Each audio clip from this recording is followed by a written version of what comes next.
So Callie, we are now started following you on Twitter today, actually, and this is a perfect segue to our next topic. I saw you had retweeted the Brees and Brady history channel that Tom had put, which is outstanding, and also the quality of graphics. If you've not seen it, go to Tom Brady's Twitter feed. It's unbelievable. Although it was kind of funny that he has this full perfect head of hair and Brees does not. So he's got to keep it real.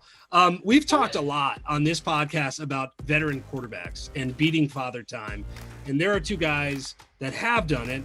And then you watch Ben Roethlisberger. It was actually kind of sad. This probably the end of the road, or what feels like the end of the road. So as you look at those three guys, two guys that have done it and one that has especially done it, one that is not, what would be your assessment of the position and how all three of those guys figure in? It was sad, wasn't it? Watching Big Ben, because you could see it coming. Growing up, I played sports with people like this that were just uber talented, right? But they just never wanted to do the other piece of it, as far as the training and the nutrition and all the other stuff involved in it. Because they're well, I'm better than everyone. What does it matter, right?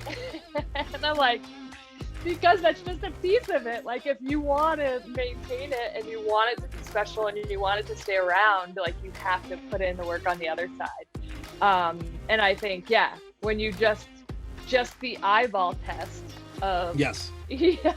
It's very nice, by the way. That's very polite, and we appreciate it. Yeah, and I think you can see this in everyday life, right? With people that they're at 20 everyone looks great, right? At 30 everyone okay, and by 40 people start, you're oh, I see what's going on here, right?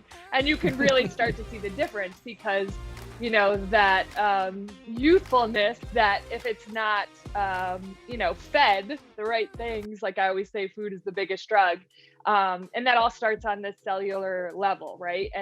And these guys like Brady and Brees, anything that you've ever read about their nutrition, they're all doing the same thing. Even Rodgers, right? They're all on the anti-inflammatory diets. They're all, staying away from sugar, staying away from processed foods, staying away from dairy. And anything that I've ever read about Big Ben is more of a yo-yo dieter, right? Where they're not really considering the actual, micronutrients in the foods, right? It's more of just he's oh, I cut out some carbs because I need to lose 15 pounds because my knees hurt, right? Where that's not going to affect you on the cellular level, right? So yeah, you're going to lose some weight, you're going to feel a little better, but your cells, and because everyone has two different ages, right? You have your age that's on paper, and then you have your actual cellular age. And then they're two different numbers. And there's actual, there's science and everything that backs this up. I don't get into it, but you can actually have that test done, and you can find out what your cellular age actually is versus your actual age.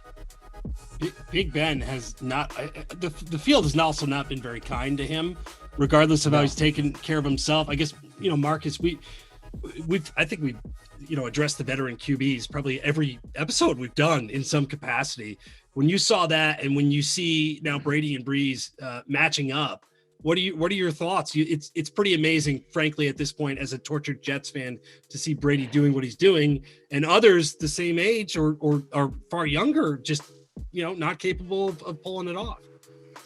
Yeah, it's just surprising how fast these guys can turn into pumpkins overnight, right? Ben Roethlisberger was legitimately getting some MVP talks halfway through the season.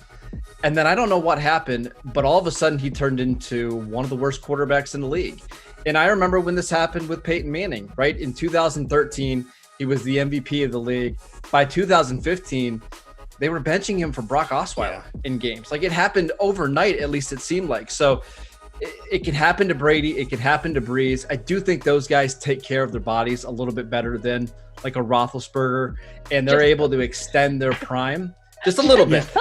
They're able to extend their prime, and I think they win in other ways, right? Roethlisberger, for most of his career, won by being able to absorb contact and bounce off defenders and make big plays down the field.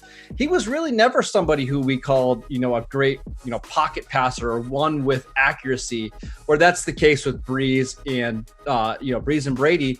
They can win with their intelligence, and even if their arm decreases a little bit, they're still fine. it's not surprising that those two guys are still playing at an elite level. I guess I can nip it. Yeah, I remember Peyton Manning when he just hit that wall, like the Father Time wall, and it was so hard to watch. Like it was really like, oh my, I mean, that came to a screeching halt from like productive video game numbers to his shoulder doesn't look right. He can barely move. And yeah, again, tortured Jets fan, but credit to Brady and Brees and Roethlisberger, frankly, given the hits that he's taken. Look at a guy like Cam Newton, who is built like an Atlas statue, who now is starting to fall apart just based off the way he played.